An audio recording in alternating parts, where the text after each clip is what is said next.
Okay, good. Recording is on now. Cool. So welcome back, everybody, to Big Data. So this week, we're moving away from MapReduce and we'll try and cover Spark, at least to some extent. If we don't manage to finish everything today, then we will just continue next week. Some of the things that we will try and cover, you may have seen before in the labs. What we try to do is, in the labs, you focus more on the practical aspects of things. Here, we try to look at why the API was designed the way it was designed and what were the design decisions. So some overlap will be there, but this is intentional, mind you. Okay. Right. So what have we seen so far then in this course? We spent the first couple of weeks looking into distributed file systems, specifically Google File System and HDFS as backend storage systems. And then we spent another 2 weeks looking into MapReduce version 1 and version 2.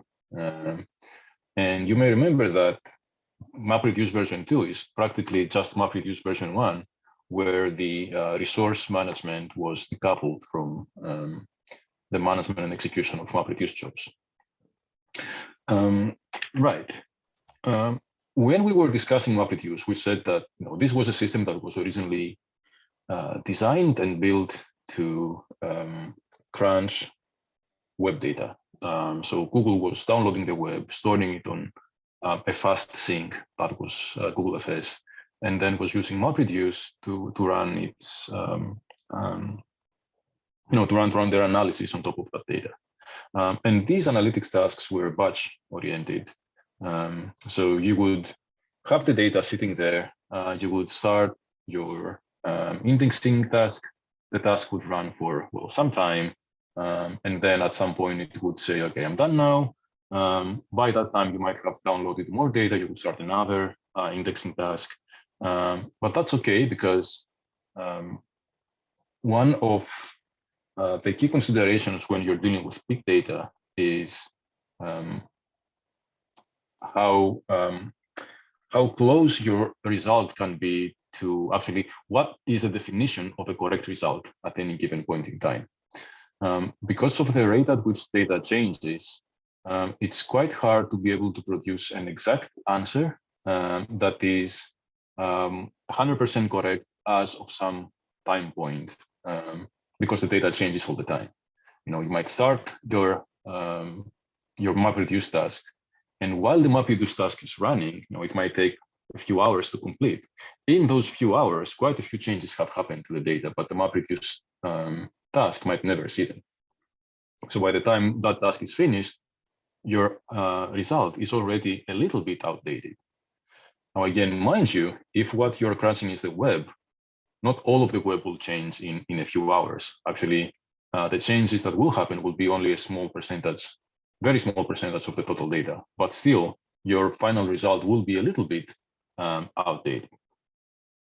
But that's okay, right? As I said, that is okay for that task. However, there are other use cases too when we're dealing with big data. For example, several use cases need to go over the data multiple times. So we sort of alluded to that a couple of weeks ago when we were discussing k-means clustering, for example, right?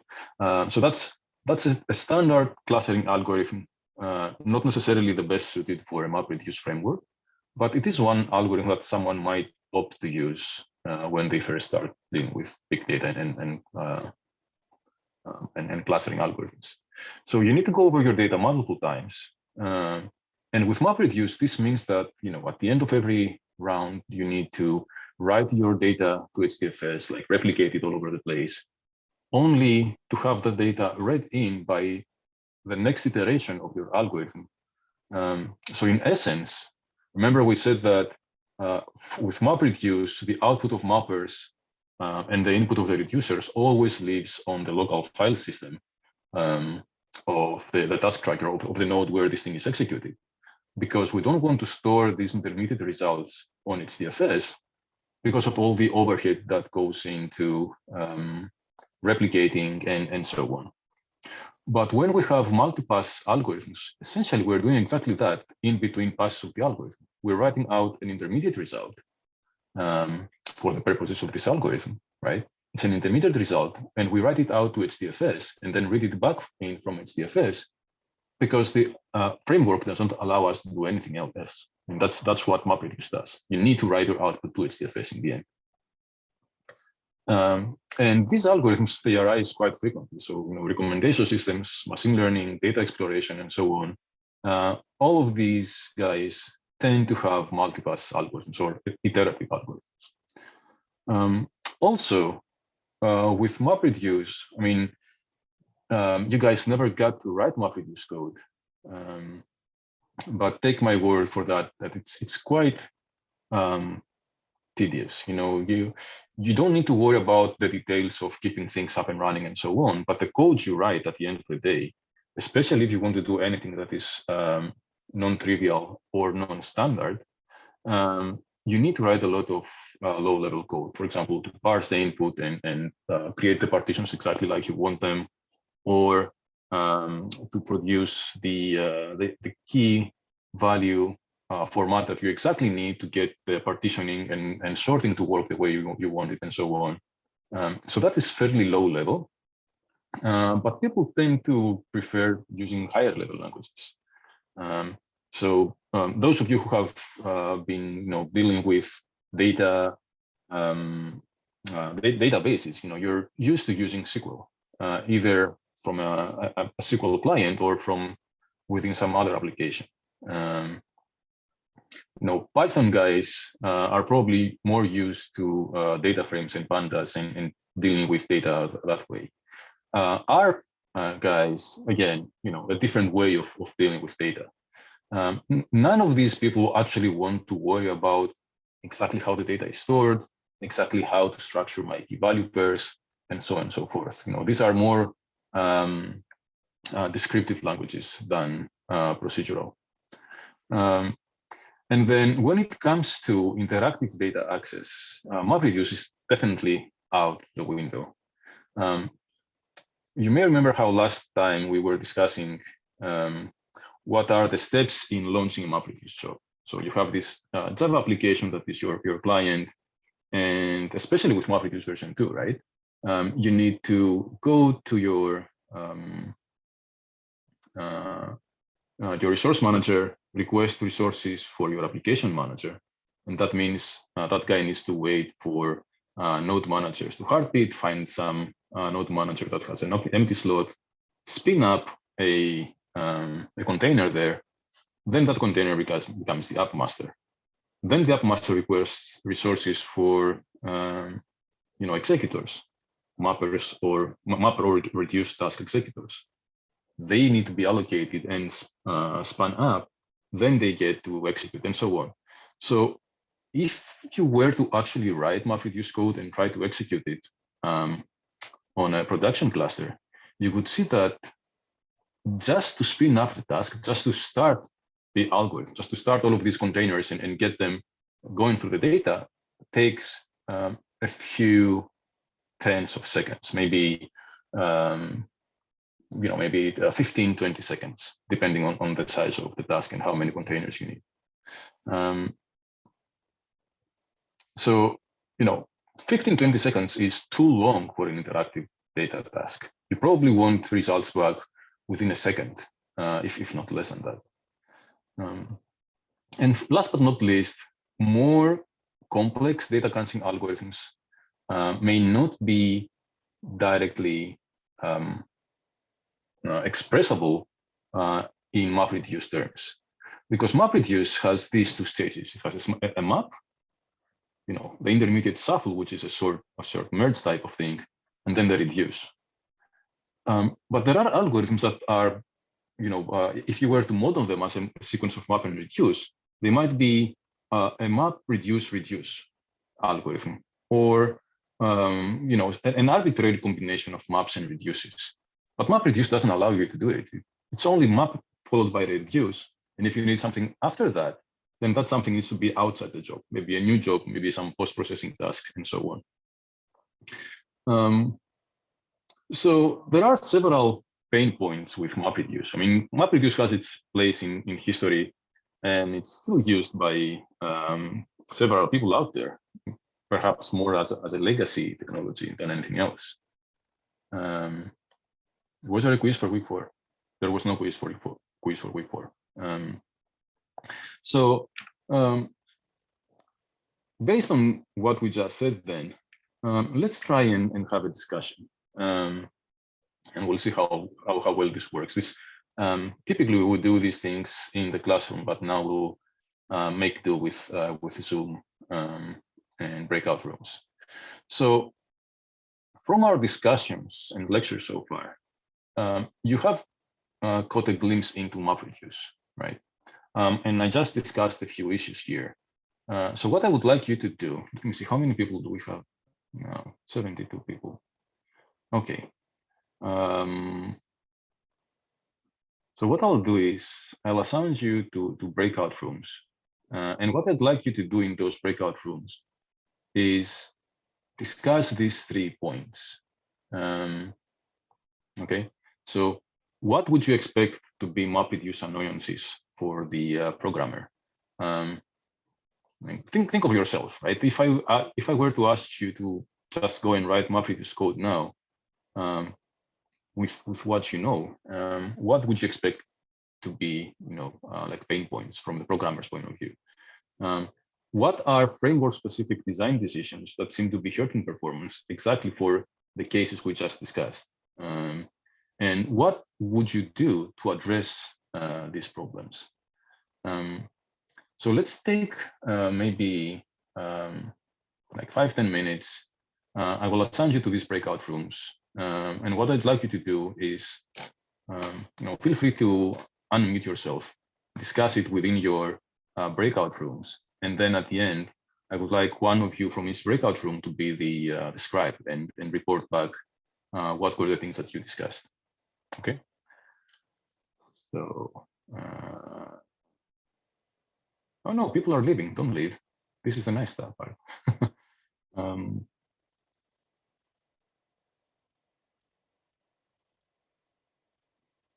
Okay. Let's go with that.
Okay. Right. So everybody should be back here now. Good. So let's go through the rooms one at a time and see what you guys have discussed. Who is the representative for room one? Please feel free to unmute yourself and give us a quick report of what you discussed.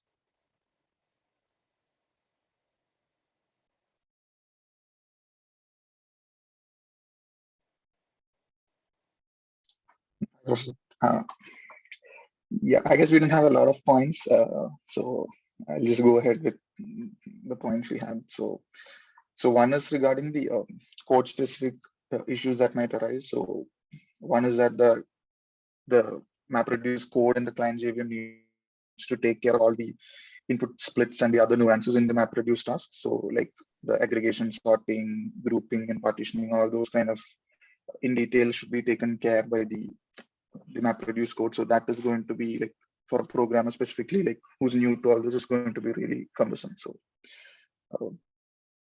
I think that is addressing point one. And I think framework specific design, I think it's very similar to what you had mentioned in beginning of the breakout room. So I feel like the processing, the time it takes to process the request itself is the biggest, I'd say, block for MapReduce.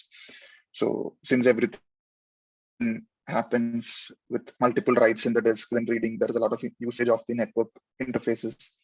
So to get a result, like for a very fast task, it might take a lot of time. So I guess that is definitely hurting. So I mean, if you want to pick like a specific part, it's definitely the intermediate usage of disk, I guess, in between the tasks. Okay. Yeah, I guess, yeah, that's it. Did you get to discuss any possible ways of addressing these issues? Yeah, so addressing maybe like one is like reducing the number of disk writes. So like trying to make everything in memory, maximize that. But yeah, I guess that's it. Yeah. Okay, fair enough. Thank you. So what you said there is, the one main pain point you identified was the fact that things need to be written to disk and indeed to, I guess, HDFS, if not local disk. And a possible way to address that is to keep data in memory as much as you can, if possible. Okay, thank you. Room number 2.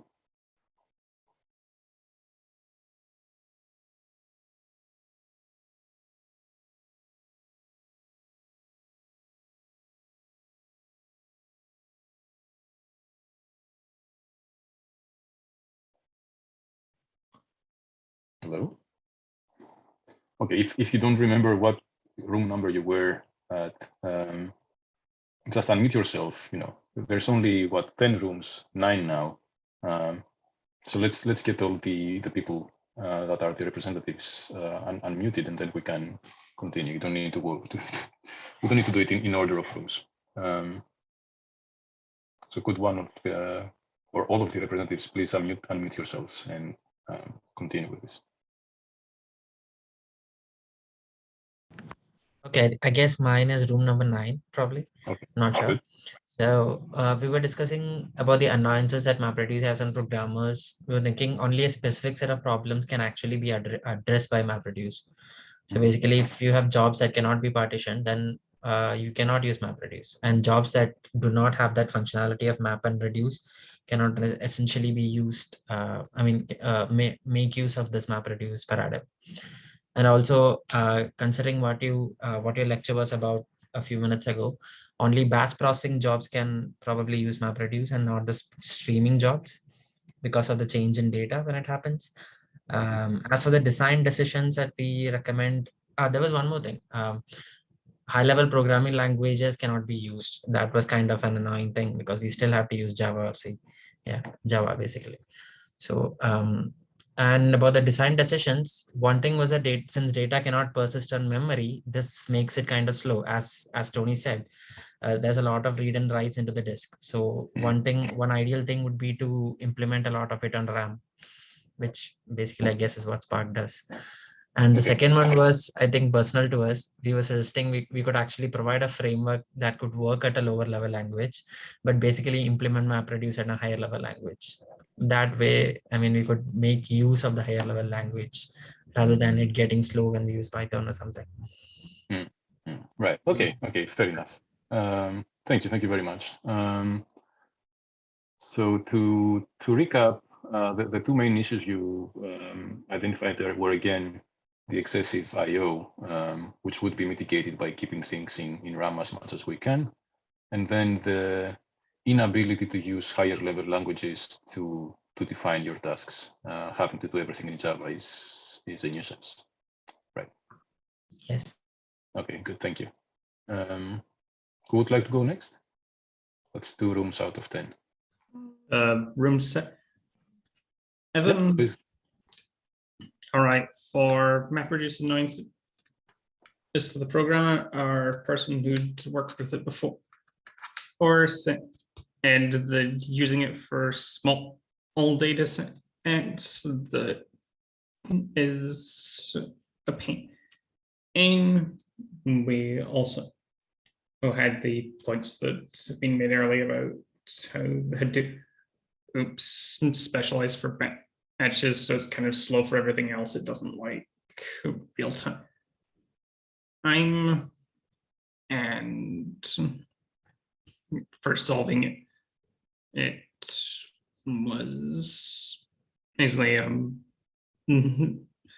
same again, kind of similar to what on Spartan does say. You don't have to do map and reduce jobs. You can just do functions that you can call in a more abstracted way. Okay. Okay. Good. Good. So just to recap what you said, trying to not repeat what previous groups reported. One very interesting point you raised was dealing with small data or smaller data, and that is indeed a big nuisance because it's often the time that you are trying to use MapReduce to parallelize some processing over a cluster. The data is not that big, and the default splitting policy would result in maybe 1 or 2 mappers being created. And then you're not taking advantage of the parallelism that your machines can offer you.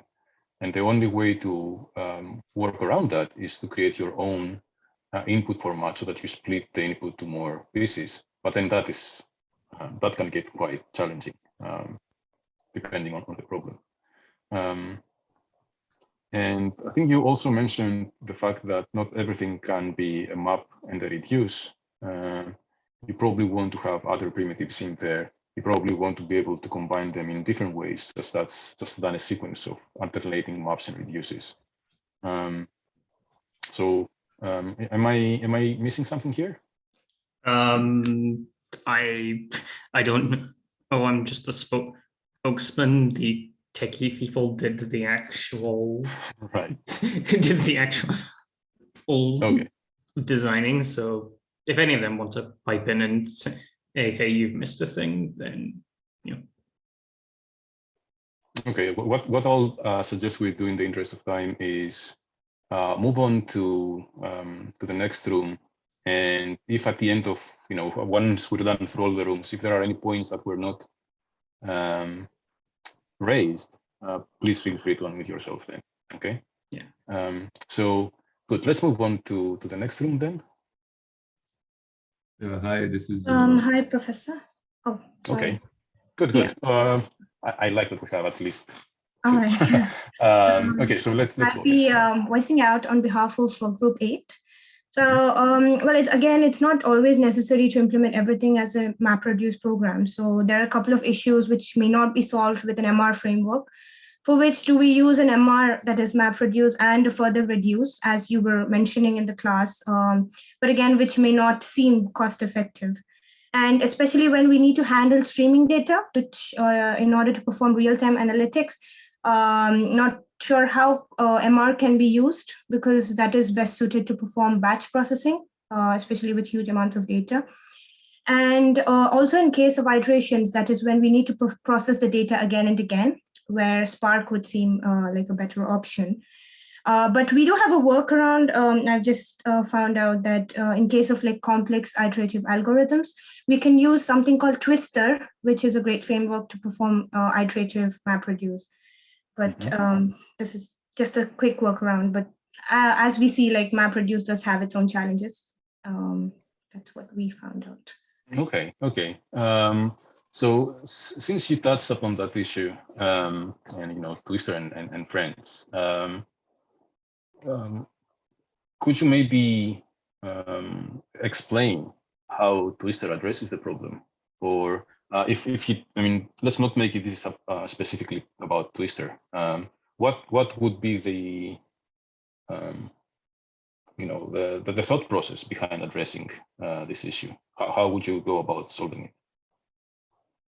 So as far as I've just like had a quick read on Twister architecture. So from what I've read, I think we've seen that to make it more flexible, it actually reads the data from the local disk and handles the intermediate data as well, like simultaneously processing it, which makes it it helps when we have to iterate over data again and again. That's what I've just like had a quick read, but we would want to probably look into it a bit more deeper. Okay. No worries. Thank you. Thank you. So who was the other person that tried to also speak at the same time? Yeah, I think we were from the same group. I'm from group 8 and she was from group 8. All right. So anything else you would like to add? Yeah, not really. She summed it up pretty well. Just one more thing, as you said in the beginning of the lecture, it's very rigid. So in MapReduce jobs, one has to create like a new job if they want to have many map and reduce jobs in a series. So you can't really have map and reduce or map reduce and reduce. Okay, good. Right. So again, this is the one of the main point. Sorry, this is one of the main pain points of MapReduce. This rigidity, as you refer to it. You can only have a map followed by a reduce, followed by map, followed by a reduce, with data being spilled out to disk in between reducing the map. And how do we address this? Right. Let's see. Yes, please. Yeah, I was just adding a couple of more problems. Most of the graph processing, those computation comes under iterative process where we would require a lot of iteration. So I guess we have covered those things, like in case we have iterative algorithm. The point that I was trying to make, it also involves graph processing.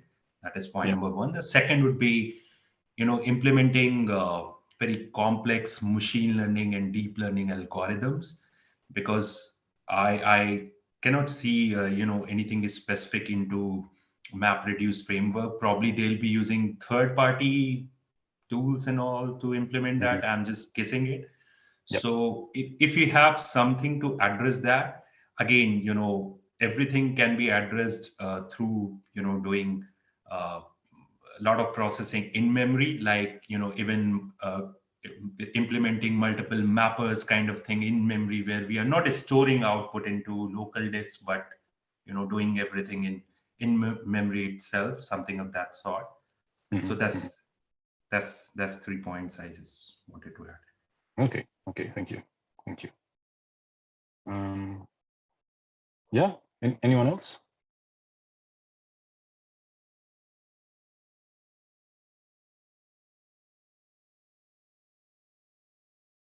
I'm sure we had more rooms there.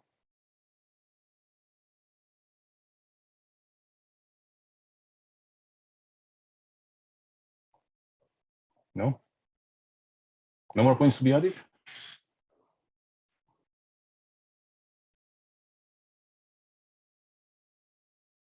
Okay, I guess people are being shy. That's okay. I mean, all of the points that were raised so far are all valid points or very important points. And, you know, if we could move back in time to what, probably 10 years ago now, we would be dealing with all of these problems because MapReduce was the only option we had back then. And as computer scientists, we would try and find solutions to these problems, and we would look at each one of these, you know, one at a time and try to solve them. Let's try and do it just now. Okay. So the first and, well, foremost annoyance of MapReduce is that not everything is a sequence of map and reduce spaces, as you said. We briefly touched upon joins last time, and we said how we could have some type of join or some other type of join or what have you. Well, joins are quite clunky to implement in MapReduce, as you saw. So you can either do a map side join if one of your tables is too small, and if that's not the case, then the only other option is pretty much a complete shuffle of the joint datasets. And you know, that's definitely not the best way to deal with this problem. You know, there are many situations where what you want to do is a map reduce map, or a map reduce reduce, or a reduce map reduce, or something of that sort. But you cannot do that with map reduce, right? So how we would try and address this?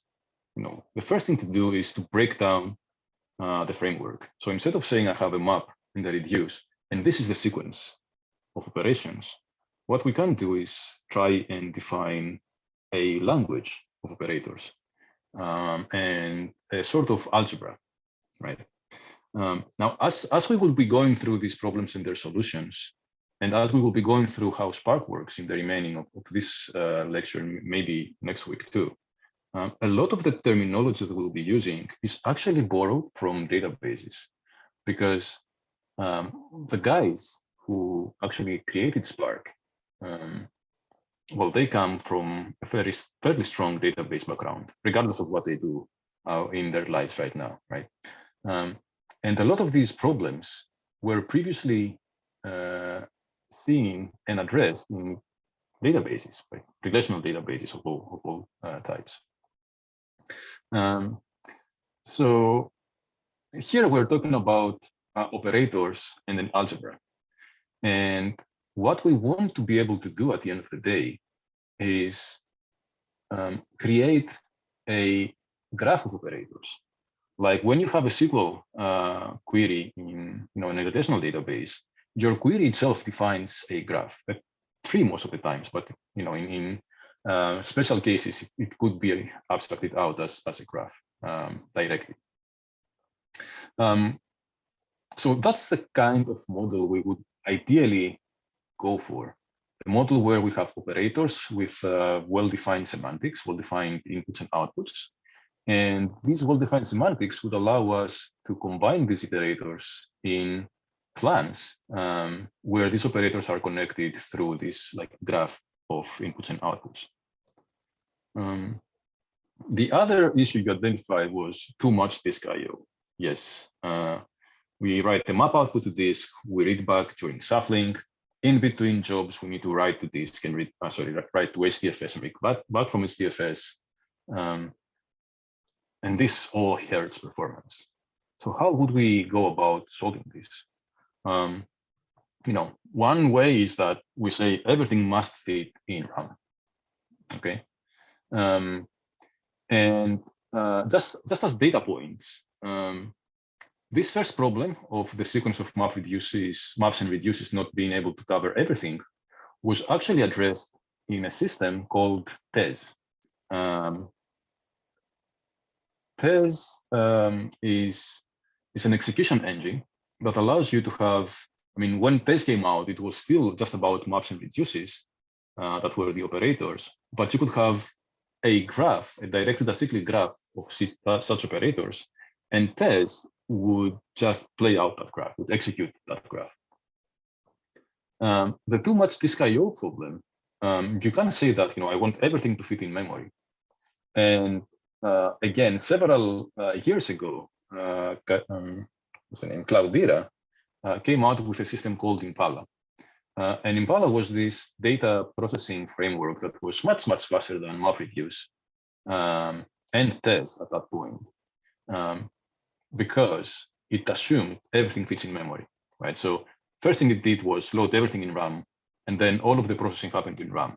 What's the downside to that? The downside is that your dataset may not be that small. You know, you probably, or you may have data that is more than what the RAM you have in your cluster nodes.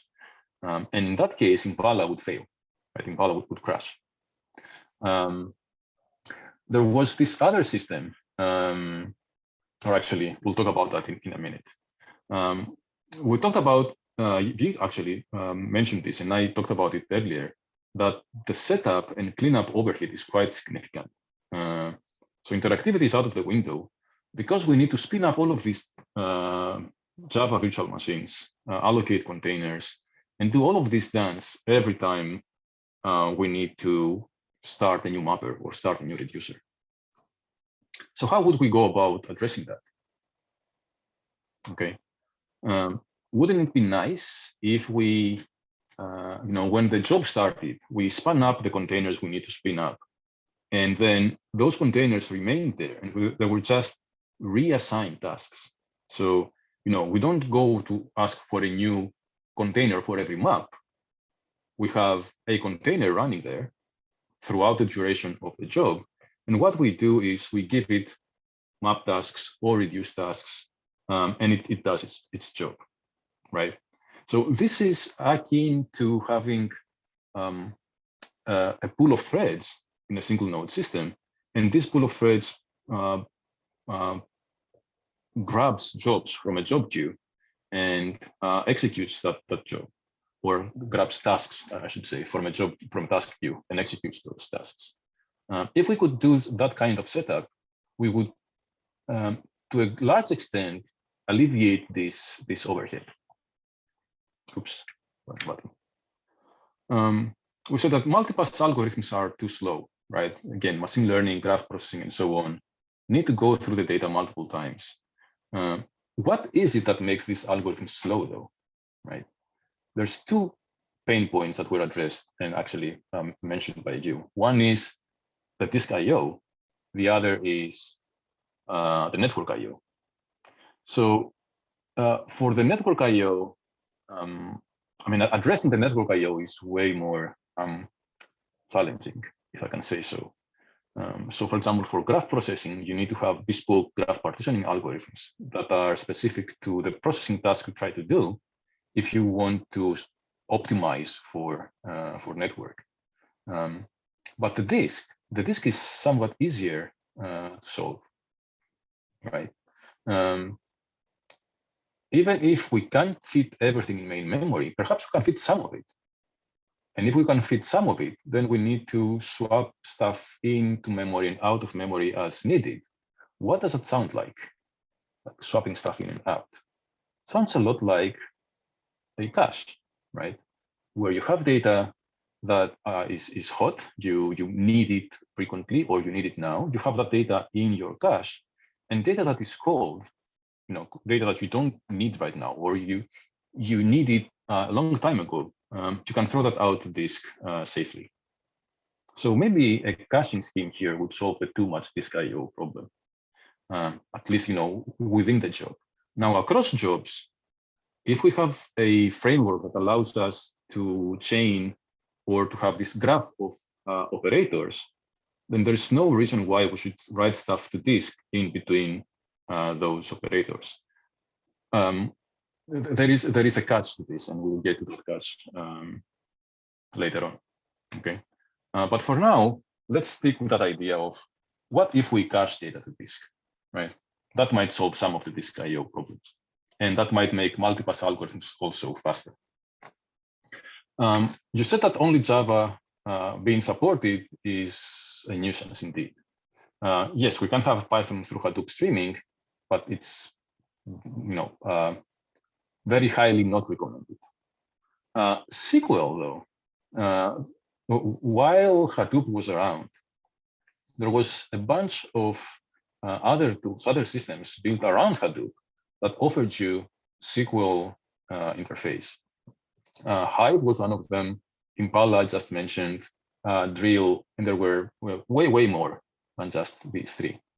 Hive was an interesting one because it started as just a thin layer around MapReduce. So you had a SQL parser, or actually an HQL parser. So Hive had its own SQL variant called HQL for Hive query language.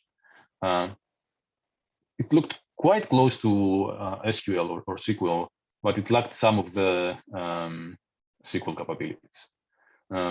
So Hive was just a parser around SQL that would parse your query and translate it into MapReduce jobs internally. So you would write SQL and then you would hit enter, and Hive would generate the code, compile it, package it up, and submit it to the MapReduce cluster to be executed. And then at the end, your data would reside somewhere in SDFS, and Hive would pull it from SDFS and show it to you if that's what you wanted.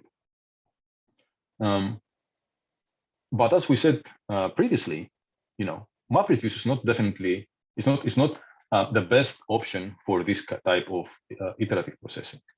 So what happened with Hive is that a number of large corporations, your typical Facebook, Yahoo, Microsoft, and what have you, they put their weight behind Hive and created first a new execution engine for Hive. That's TES I mentioned earlier, and then they did a bunch of optimizations like new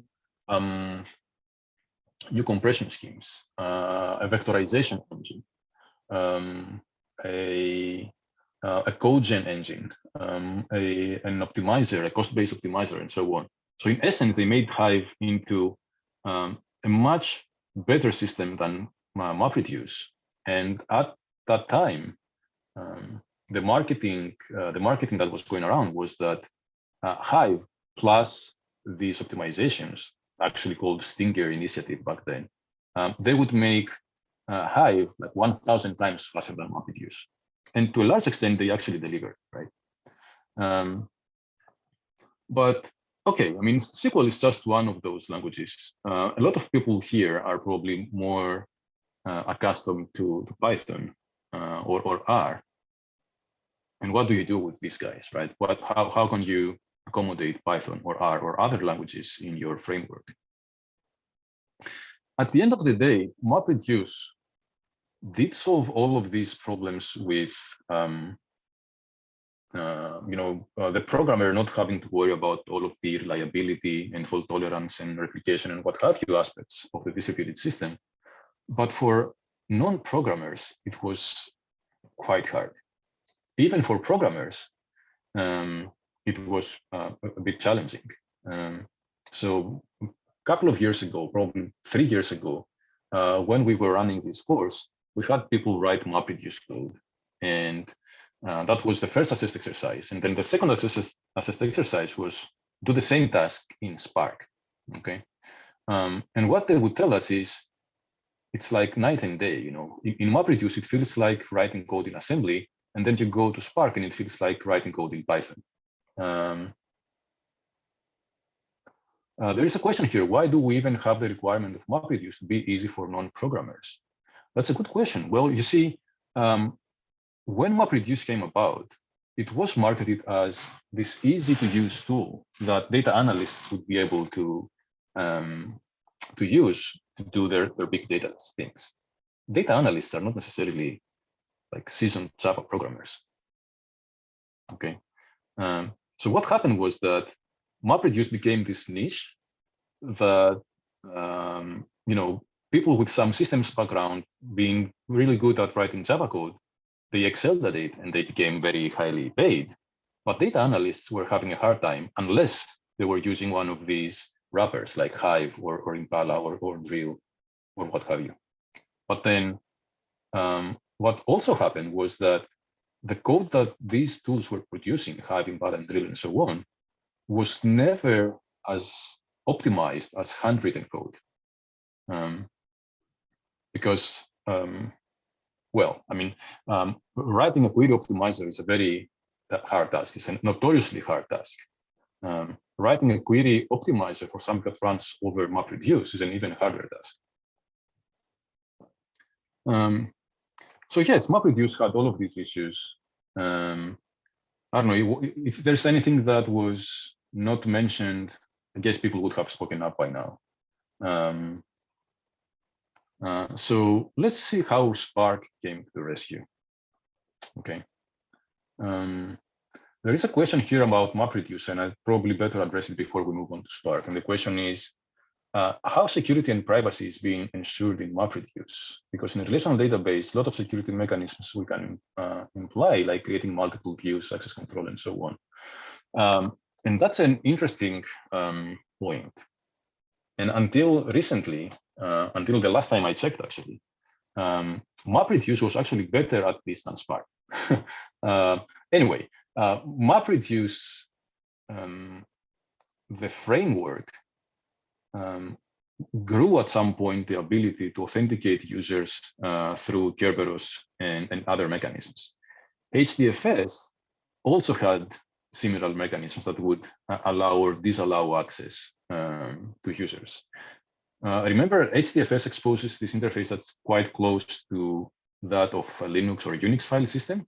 So it would also expose such a permissions framework. So you had a file or a directory, and you had the permission for the owner, for the group of the owner, and for everybody else. But there were add-on tools that would allow you to have more fine-grained permissions. Right. So to some extent, some of those security mechanisms did exist for MapReduce and for the other tools here, like Hive, Impala, and Drill. Not to the extent that they can be used in, in well-established relational database systems, but people were moving towards that direction. And the point about SQL or HQL being hard to optimize, there's a question on Slido. What I'm saying is not that it's hard to write optimized Hive query. It's like, HQL is like SQL. You can write your SQL query, and then the expectation is that the database will take that query and will rewrite it to its heart's content, and then it will optimize it to hell and back, and then it will execute it. Okay. Even if the query you write is in a very suboptimal expression or form, you expect the database engine to optimize it, right? What was the tricky bit here was to optimize these HQL queries for something that is utterly going to run on top of MapReduce. Okay, because optimizers have been researched very extensively for single node databases and for distributed relational databases. Right, keep that point. They have been researched extensively for distributed relational databases, but for MapReduce, that doesn't offer you any guarantee on the underlying data. It doesn't offer you a schema. It doesn't offer you a cost model, right? Writing a cost-based optimizer is extremely hard. Okay, and at no point in time could people compare the optimizers you had for HQL and similar languages to the optimizers you have for a proper good relational database. So with that, let's wrap up the MapReduce part and let's move on to Spark. I see the time is 12:03. I think it's a good point to take a quick break, maybe 5 minutes, and then we'll reconvene and dive into Spark. Okay. So 12:10 is when we reconvene, right? See you all in 5 minutes.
Good.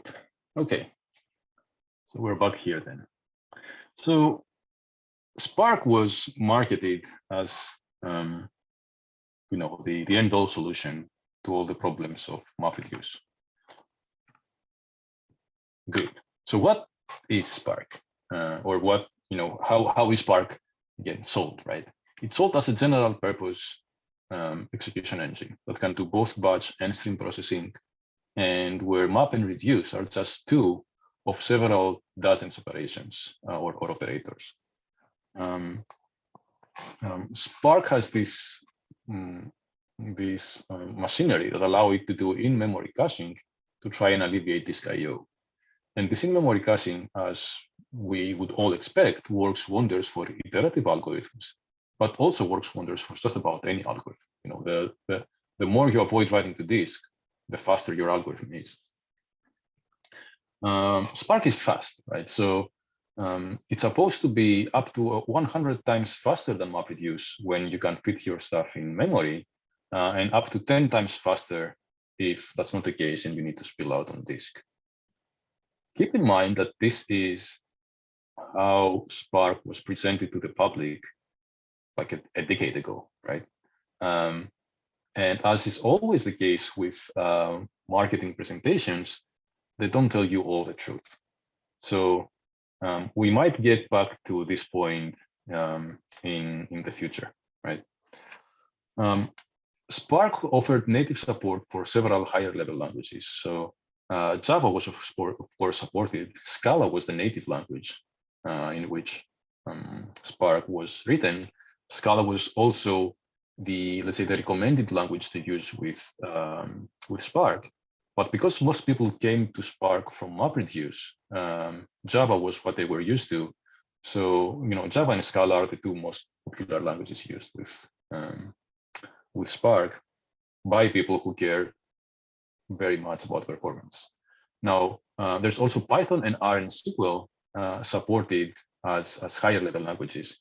And we will see shortly why that's not a problem anymore, right? Again, there are things hidden behind this marketing speech. But Spark offers the capability for both batch jobs and interactive jobs. You know, MapReduce would never offered this interactive shell, this Python-like shell where you just type commands, hit enter, and you get back a response, and then you continue.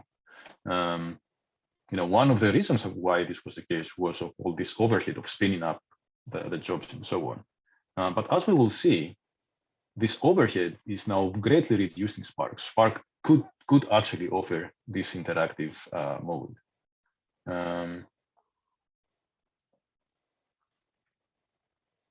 Spark offers native support for all input formats supported by Hadoop, right? So, you know, as we will argue shortly, Spark was an extension of Hadoop. So everything that Hadoop supported, Spark supported too, but then Spark added other things on top of that.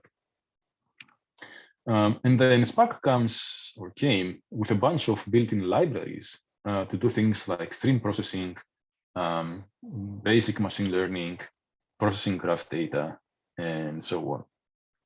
Okay. Right. And at the end of the day, it was marketed as a one-size-fits-all solution.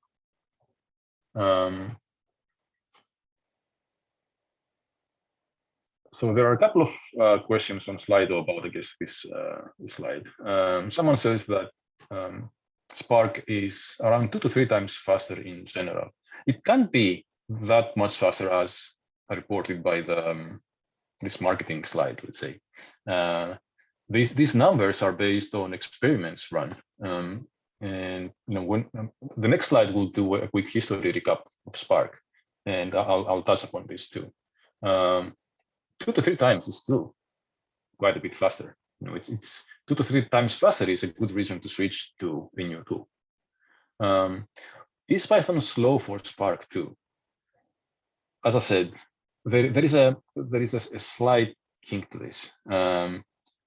Spark allows you to interface with it using using Python it doesn't really allow you to write code in Python. Or if you actually get to the point of writing the code of a mapper or a reducer, or the equivalent of a mapper of a reducer in Python, then that's slow. But that's not what you do most of the times when you use Python with Spark. And what are other operators in Spark other than map and reduce? You must have seen a list of them in the labs. And if not, there is a list coming up later on in the slides. Okay. So a brief history, right? What about real-time data and how does Spark work on them? Okay, to answer this, we need to define what real-time data is. If you mean streaming data, I guess that's the closest you can get to real-time. Spark has a library called Spark Streaming. If we have time later on in the semester, we might cover it. We might cover Spark Streaming and other streaming services. In essence, it's just a micro batch design. So at its heart, Spark, as we said, is an extension of MapReduce. So it's built to work with batch in batch mode. When you have a stream, what Spark does is it takes the stream of data, chops it up into small batches, also known as micro batches, and then runs on that micro batch as if it was a batch of data to be processed. Okay, so that's how Spark works with streams. There are other systems out there. Yes, it's presently near real time. I wouldn't even call it near real time.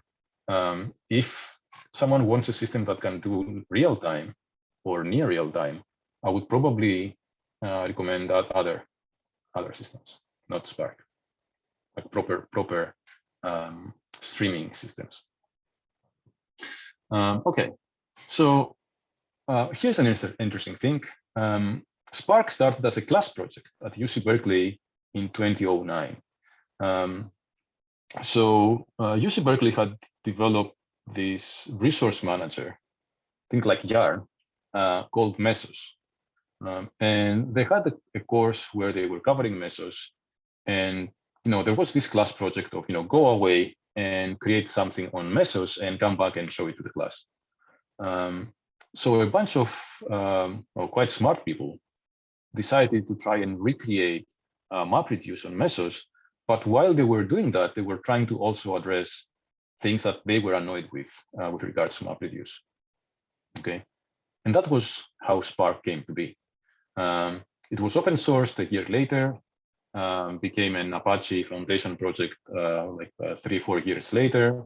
And around that time, there was also a company, spin out or a startup, whatever you want to call it, that was created to commercialize Spark, a company called Databricks, still around today, quite a successful company. In 2014, Spark smashed the Terasort world record that was previously held by MapReduce. And by smashed, I mean 100 times faster. That's where the 100 times faster number came from. And as a system in total, it's much more popular than MapReduce. And to be honest, when these two lines were written on this slide, this was several years ago.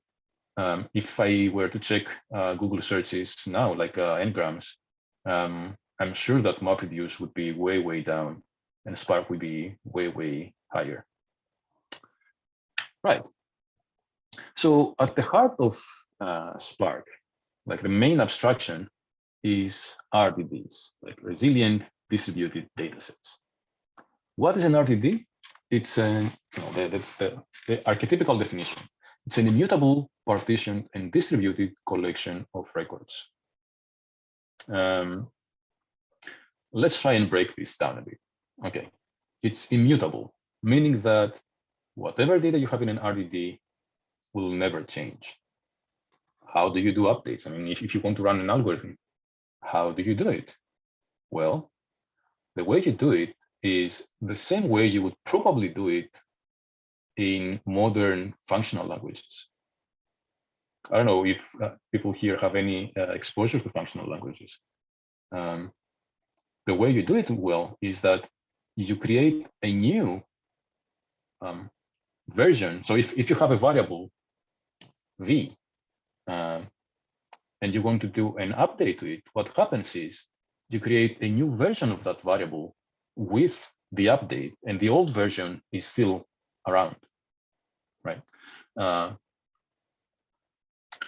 So RDDs are immutable in that sense. Okay.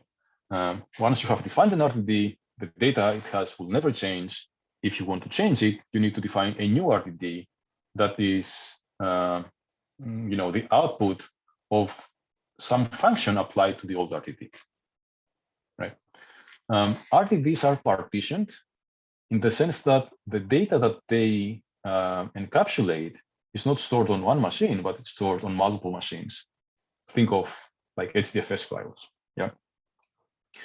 Only RDDs can be partitioned not just at HDFS block boundaries, it can be partitioned at arbitrary points. Now, mind you, I say this, but what actually happens is that for efficiency reasons, if your input is an HDFS file, then it is partitioned at block boundaries, just like with MapReduce, right? And it's distributed in that sense. An RDD, the data that an RDD describes or encapsulates is distributed across multiple machines. And what is this data? It's a collection of records. It's a collection of key value pairs. Now, RDDs introduced a slight change to this when compared to MapReduce. In MapReduce, everything is a collection of keys and values, right? With RDDs, keys are no longer necessary. So you could have a collection of values being an RDD, okay? But people who are, if you take a few minutes to think about this, you will see that if you have something that can do key values, extending it to do just values is fairly trivial. Okay. So that's what an RDD is: an immutable, partitioned, and distributed collection of records. And an RDD can be created by either reading in an external data source. So say you have any Hadoop input format, or a relational database, or a local file, or just about anything. You can define an RDD on top of that. And we will see what goes into an RDD shortly. Or you can create an RDD by transforming another RDD, just like we said. So if you have an RDD, you can apply a function to it. We will call these functions transformations or actions. We will talk about that in a minute. So you have an RDD, you apply a transformation to it, and then you get a new RDD. Right? So these are the two ways you can produce RDDs, either by reading input sources or by transforming other RDDs. And RDDs can be cached and or partitioned. Both of these are user configurable to some extent. Caching, which is the key point introduced here by Spark, actually comes in several modes. You can define how your data is cached by something called the storage level. So you can define that your data will live only in memory.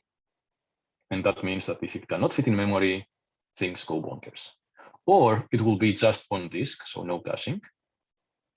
Or it will be both in memory and on disk. And in this case, what happens is that you fit as much of it as you can in memory, and whatever you cannot fit is spilled to disk. So this is typical caching. There are other modes here like off-heap and replicated. So I don't want to go into a lot of detail on this. We can discuss that on the forum if you want. The key takeaway message here is that caching is a mechanism that is offered by RDD, by RDDs and by extension by Spark. It's user configurable, and it doesn't mean that data will always fit in RAM or that they do have to fit in RAM. Okay. RDDs can be serialized or deserialized. So this will become more important as we go, but what is the difference between the two? When you have a bunch of Java objects in memory, these Java objects, they have like pointers to each other, references, they might have reference counters, they might have a bunch of things that you need to represent them in RAM. This is their deserialized form, okay? When you want to take that and write it on disk, or you want to take that data object, that Java object, and send it over the network to some other machine, you need to take all of this internal structure, these pointers and references and what have you, and somehow represent it in a flat format. You need to serialize them, right? RDDs can be in memory in either a serialized or a deserialized form. And why you would choose one or the other? Using deserialized is faster, typically faster. If your data fits in memory, being deserialized is faster because that means you can just walk through your Java objects and so on and so forth, and it's all a-okay. If you need to write data out to disk quite frequently, when you write it to disk, you need to serialize it anyway, because the disk cannot maintain the internal structure. I mean, if you have a pointer in memory and you write that thing out to disk and you bring it back in, the address at which that pointer was pointing may no longer be storing what it was storing when you wrote that thing out. Okay, so if you do a lot of input and out, a lot of dumping and reading from disk, using the serialized form is probably preferable, right? Also, if you want to send data over the network quite frequently, probably the serialized form is preferable. But there is also a space difference here. Usually, you would expect your serialized form to be larger than the deserialized form. That's not always the case, but typically you would expect that. But what you can do on top of that is you can try and compress your serialized form, and that brings down the overhead. In any case, these are options that you can play around with when you define your RDDs. And what happens is that the driver, remember, the driver is the Java code that you execute.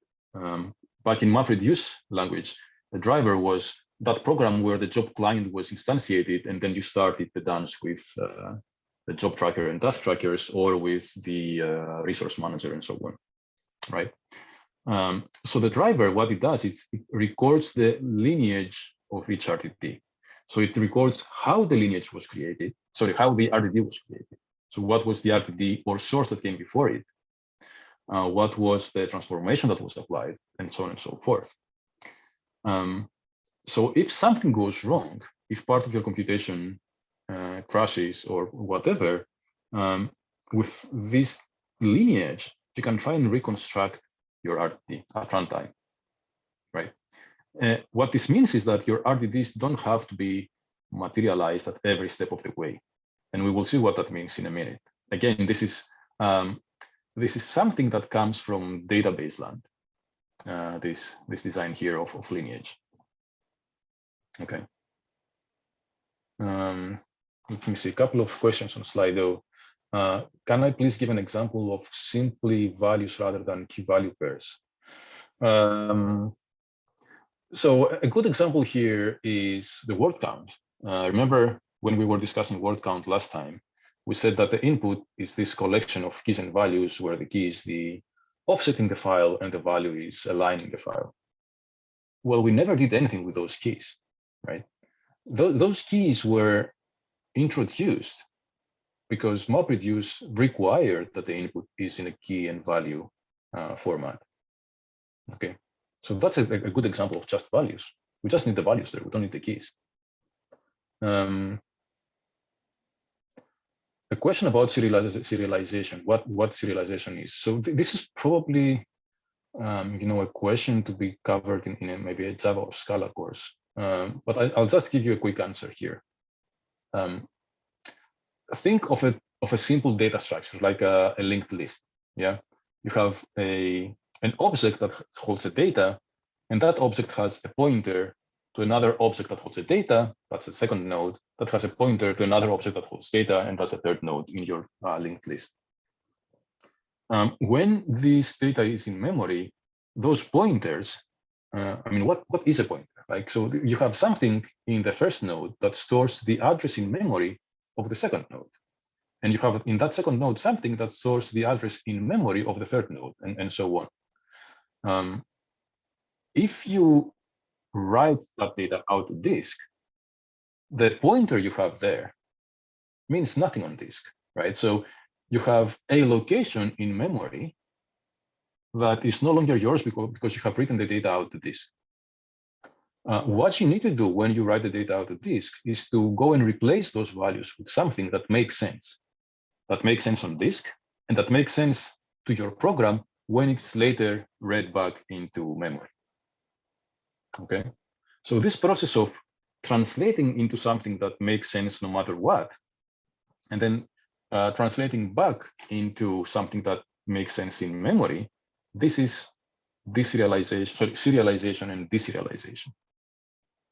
Okay, and this happens not just with disk, but also when you send data over the network.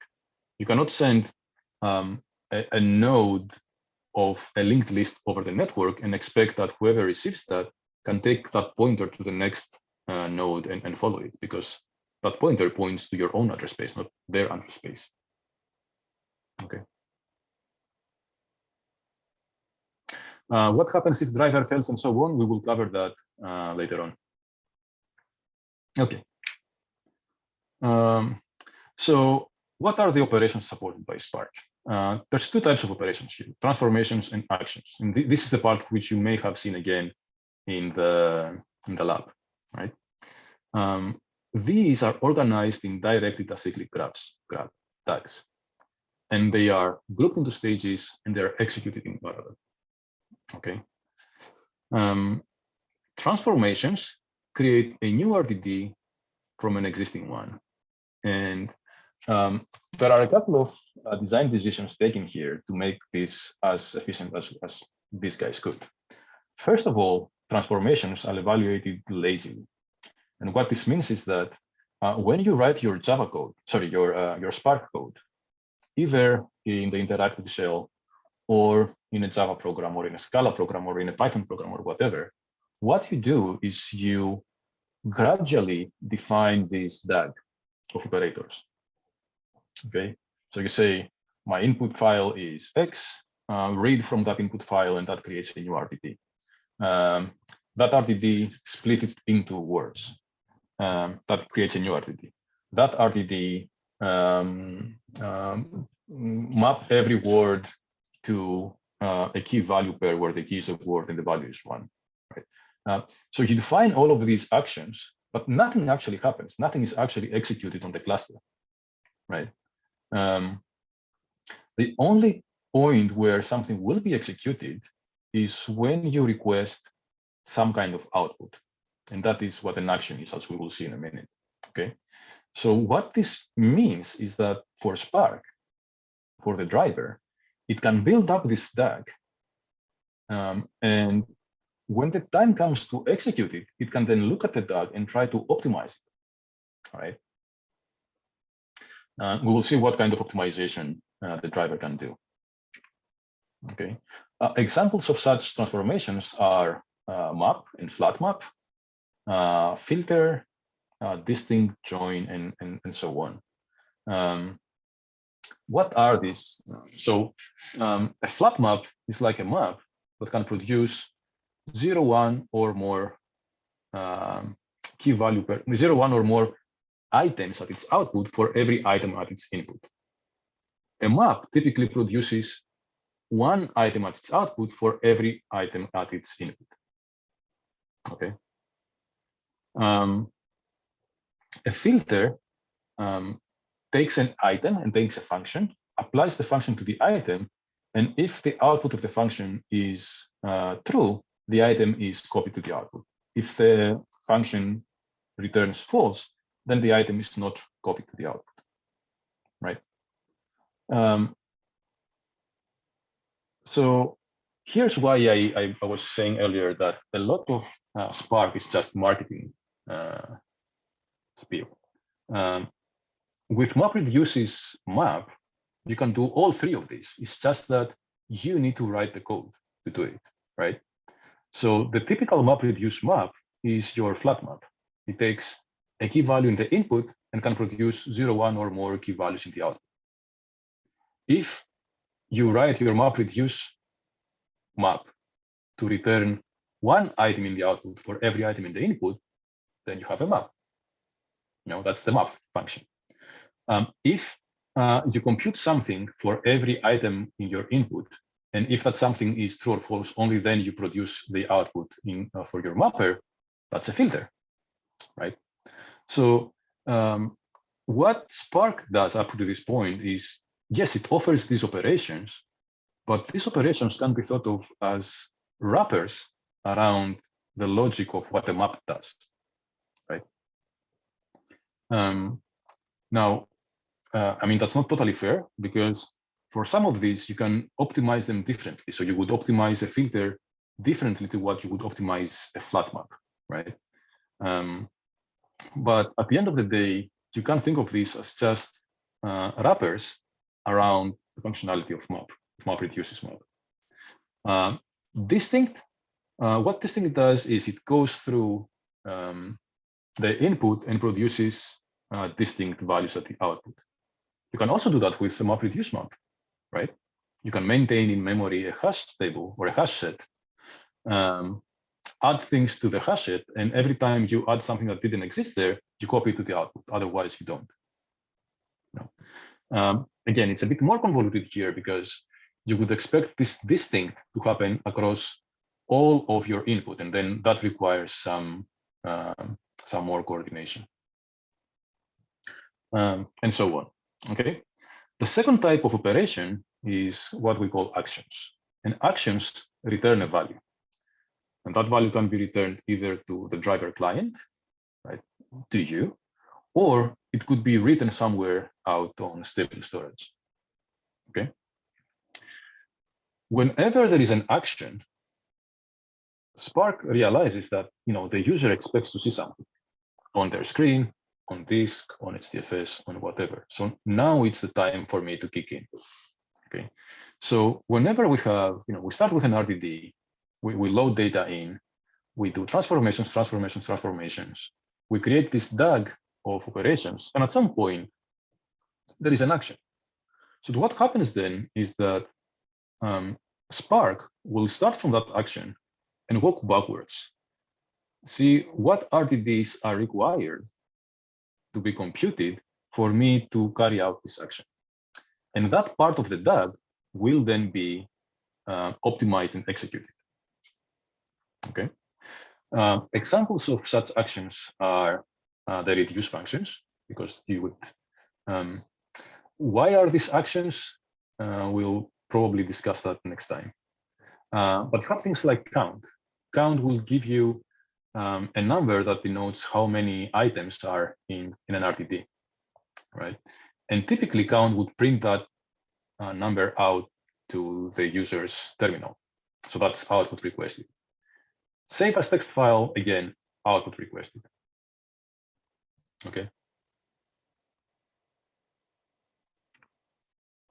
So, a bird's eye view of what happens here is you start with this conceptual graph of RDDs, right? You say, I'll have an RDD that's created from an input somehow, another RDD that's created from an input somehow. I want to combine them somehow. I want to do more stuff to them somehow, blah, blah, blah. And then I want to produce my output. And the code you write in Spark actually defines this structure, and defines the nodes of the structure, the RDDs, and defines the edges of the structure, which are transformations or actions. Whenever you have an action, as we said, that's when this DAG is submitted to a part of Spark called the DAG scheduler. And the DAG scheduler will look at each one of these RDDs, starting from the RDDs at the top, or the source RDDs, and we'll go and look how that data is partitioned. So if this RDD comes, if these two RDDs at the top here, they are produced by reading data off of HDFS, then we'll go and see that my first RDD is 2 HDFS blocks, second RDD is 2 HDFS blocks. So I'll do two partitions for this first RDD, 2 partitions for this second RDD. And then depending on the computations we have here, like what are these edges, it will try to compute what are the dependencies across these RDDs. So applying these two transformations or actions here to produce this guy requires that for every partition of this intermediate thing, I need to read all partitions of the input files. That's one type of dependency we could have. For this step here, every partition of the output needs to read only one partition of the input. That's another type of dependency. We'll see them shortly. So it breaks them down into these, computes these dependencies, and then it tries to see how it can optimally rearrange them and or split them so that the computation that will be submitted to the cluster will be as parallel as it can be. Now, again, this is a trick that comes from databases. So in databases, I'm not sure how many of you have seen this in a database systems course. I think we didn't cover it in IDSS, if I remember correctly. Or to be honest, I'm not sure whether it's covered this year in IDSS.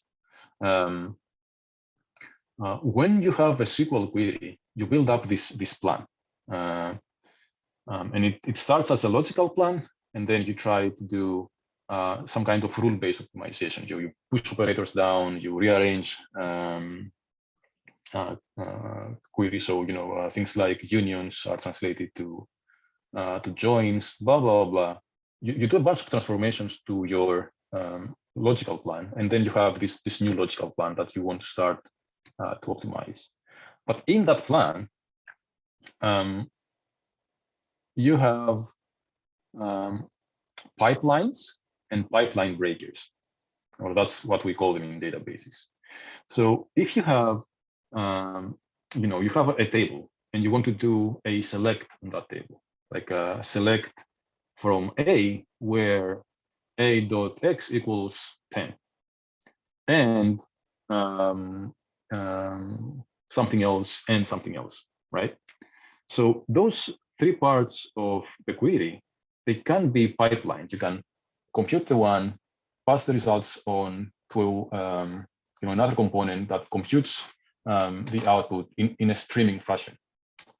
Okay, so you can pipeline them. Pipelining means the output of one side is exactly what the next side needs to compute its output. Okay, so you pipeline them. But there are some components in this plan that we call pipeline breakers, because they need input from multiple pipelines. A join is a good example here, right? You can compute a select on table just by reading the table. You can compute a project on that table just by looking at the output of the select, for example. But if you have a join between 2 tables, you need both of those tables to have given you their data to be able to produce output of the join. So this is also applied here. We look at this DAG, and whenever we see things like this is a pipeline. For everything in the output, I only need one thing in the input. I can mash these together and create a single stage, a single task that can be then computed in parallel to this task and in parallel to this task. Okay, but whenever I find a pipeline breaker, I need to have all of the previous stages completed before I can move on. Okay, right. And then once we have this breakdown of the DAG and partitions into tasks, these tasks are then executed on the cluster. Now, we've said in the previous lecture that Spark can actually be executed on top of Yarn. So what would happen here is that your driver would communicate with the cluster's resource manager and would request resources to run containers. The main difference here is that those containers is what we would call executors in Spark language. And every executor internally maintains a thread pool and a block manager. And this thread pool is just like any other thread pool. You have a queue before it where you add tasks to be executed. And these tasks could be anything, could be any of these parts here. And those threads would happily go and grab the first thing that's in the queue and go and execute it. What this means is you have completely obliterated the overhead of spinning up containers for every little thing you need to do. You start these containers, start these executors at the very beginning of your job. And then these executors remain there until your job completes. And you just assign tasks to the executor. Okay. And the block manager here is what keeps track of things like caching and so on. Okay. So this is to discuss things, I mean, what I was talking about earlier with pipelines and pipeline breakers and so on. So we start with some input here that we need to read in memory, or we need to create an RDD out of this. But then what we do with this is a group by. A group by requires that for every block in the output, we need to go through all the blocks of the input. So this is a pipeline breaker, right? So we cannot run, what this means is we cannot run A and B in parallel. We need to finish A before we do B. Okay. Let's look down here. We read something, we create this RDD called C from an input, and then we do a map on it. Fine. Now, a map would produce one block of output or one or more blocks of output for every block of input, but there is a one-to-one dependency here. And then I do maybe another map or a union of these two RDDs, and a union is just a concatenation of the blocks of these two guys. So again, for every block in the output, I only need one block of the input. Okay. What this means for Spark is that all of this can now be squashed and packaged up as a stage. So I can have an executor that reads this block from the input, applies the map in memory to produce this, and then just spits this out in its output to produce the block for this RDD. Another executor could do this line, another executor of this line, another executor of this line. So everything that's in this box can be squashed, and the squashed output can be executed in parallel, right? But then here we go and do a join of this and this, and a join, most of the times, a join is a pipeline breaker, okay? There is a special case where it's not, but for now, let's assume that it is, right? So this is a pipeline breaker. Again, what this means is that we need to finish everything before here, before we can continue and produce the output, okay? But then once we have this output here, we have this group by, and we want to join with this guy, some of these might be pipelined. There is no other pipeline breaker here. That's the end of the task. So Spark would take this DAG that we have created, we have described with our code, and then it would break it down like so. One stage here, one stage here. These stages can be executed in parallel, and each part of this stage can be executed in parallel to the other part. So this line here could be executed in parallel to this line here, that could be executed in parallel to this line, in parallel to this line, and in parallel to creating these three, right? Why are some blocks in color? That's a good question. I don't remember to be honest. Let me look it up and get back to you. This is a fairly old slide. It's the colors are not important for the arguments we're making now. Okay. Good. So a point to be made here also is that if you were to write MapReduce code to do this same kind of processing, this squashing of computation and parallelism like this is what you would do by hand or in your head. You would think that, you know, I need to read my input data, partition it into groups and read it. And for every item I read in the input, I need to do a map, and then I need to do something else. So my map function would probably do all of that, would read, map, and whatever I need to do here. Okay. And then this is where my reducer would be. Okay. So the reducer would need to read those data, do whatever these lines are supposed to be, read those data, do the reduction, produce the output. All right. Okay. So to understand Spark, again, we need to answer those three fundamental questions we've been going over times and again. What are the main entities? How are they engaged during execution? And what are the execution phases? And what data and how it flows between those execution phases, right? So Spark entities, first and foremost, the cluster manager. This is usually an external service that manages resources on the cluster. It can be Mesos, it can be Yarn. Spark initially came also with a manager of its own. And you can think of that manager as a rewrite of Yarn back then. There's also this guy called local, which is what is used when you execute the code locally on your PC without having a cluster at the backend. So when you do your development these days, typically you're using this local guy. Yeah.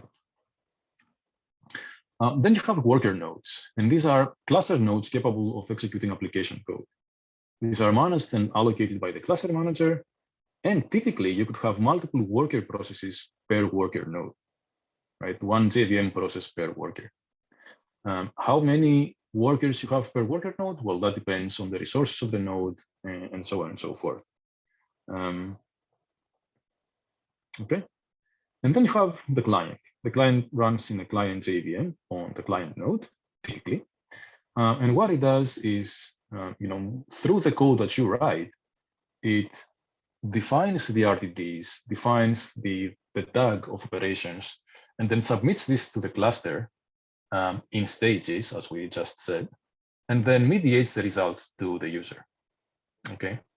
There are actually two main things here. You can write your code in like Java or Scala, package it up as a jar file, and then use something called Spark Submit. And Spark Submit is it's a script that invokes a Java class that knows how to handle job jar files. Or you can use the interactive cell, like PySpark or Spark Cell or Spark SQL. And you know, the main difference between these or among these is that PySpark exposes a Python interface, Spark Shell exposes a Scala interface, Spark SQL exposes a SQL interface. Okay. And finally, we have the driver, and that's the program that runs the main function and coordinates the job execution. This is the closest we have to a job tracker or to an application master from MapReduce Lean. The driver must be available for the duration of an application because it's the mastermind, but you can opt to execute it on the client side, that's the client mode execution, or on a node in the cluster. Okay, and we will see a figure shortly about this. And then, as we said, on these workers, you have your worker nodes that execute the application code. What it does is it executes tasks using this thread pool. Okay. And the task is nothing more than just a unit of work, like a squashed sequence of maps or similar functions. The stage is this set of tasks that can be executed without any network transfer and that can be pipelined. Yeah. Someone asks, okay, let me see. Let me just answer this question before we move on. Are stages 1 and 2 transformations and stage 3 is an action?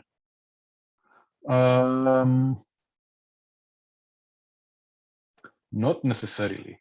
Typically, what you have in here, what you have within a stage is definitely transformations. You cannot have actions in there.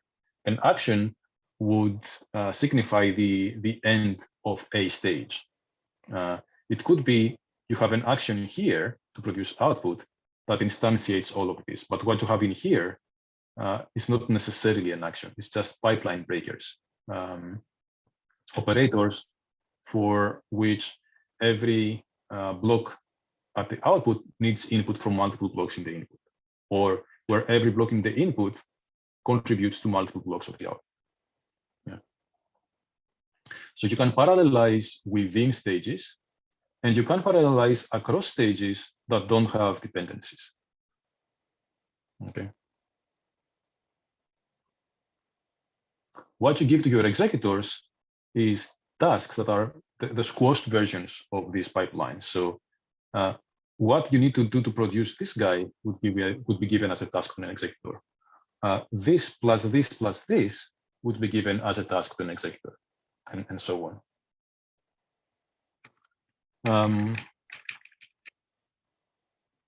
Okay. Okay, so let's just cover this then and this, and we'll finish for the day. We'll continue next time. So typically what happens is you have your driver program. It has in it a class called Spark context. That's the client side of Spark. You define your DAG. At some point, you have an action. So then Spark context does all the things we just said and submits or talks to the cluster manager to allocate worker nodes. So these are containers again, right? So it will talk to the cluster manager, request as many containers as it thinks it needs. The cluster manager will give it its containers, and then the Spark context will instantiate the executors on those containers.